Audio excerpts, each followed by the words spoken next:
Nasa Mindanao na si Uno. Yeah. Mindanao rides tayo mga pare ko.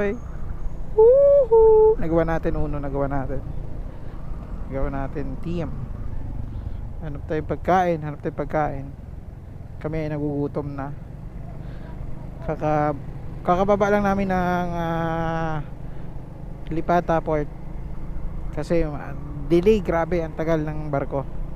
Shout out sa Montenegro Liners na from San Ricardo. Grabe, alas 2 daw ang alis pero naging alas 4.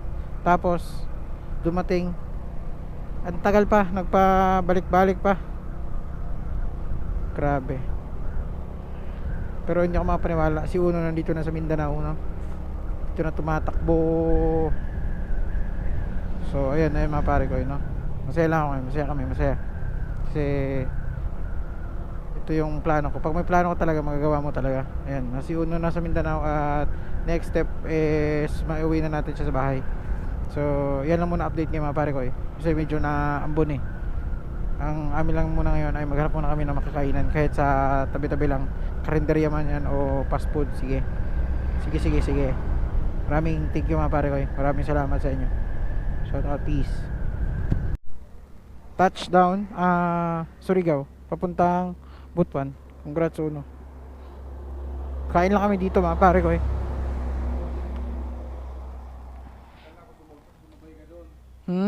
Hindi, kakaano ko lang din namin. Naghanap din kami ng makainan na ano talaga, makapwesto.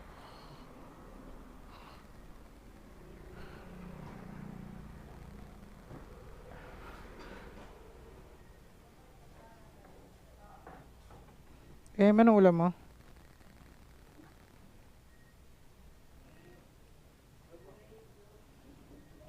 Sarap isto.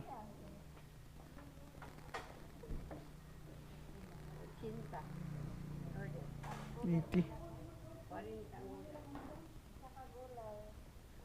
Ang sa'yo mahal. Pili tayo ulam.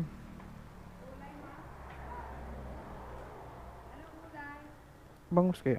Chicken na po. Tagpilan chicken te? Kanay mo? Pusit na lang? Dalawa? Pero ano talaga?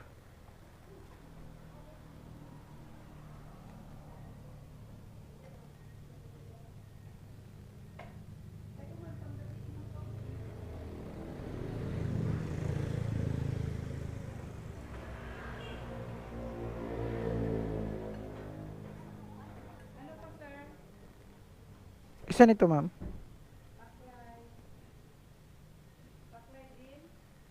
Paklay, tapos pan-rice lang?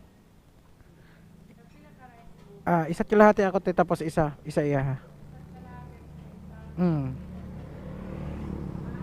Oo.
Paliw ko sa baw na